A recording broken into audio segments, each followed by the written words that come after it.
Maswerteng gabi po mga ka-STL. Narito na po ang resulta ng STL Pangasinan para sa araw na to, 3rd draw September 19, 2024. Araw ng Huwebes. Naway ang mga natayaan nyo pong mga numero kanina ay manalo nawa ngayong gabing ito, 8:45 PM. Kaya kunin nyo na po ang inyong mga tickets. Narito na po ang resulta.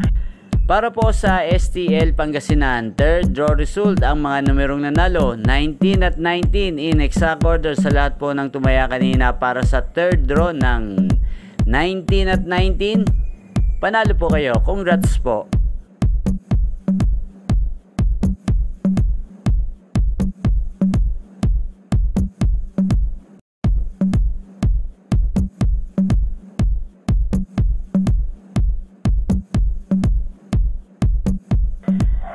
Maraming salamat po sa panonood nyo sa aking channel, Roderick Hernandez TV. Huwag pong kalimutang mag-subscribe.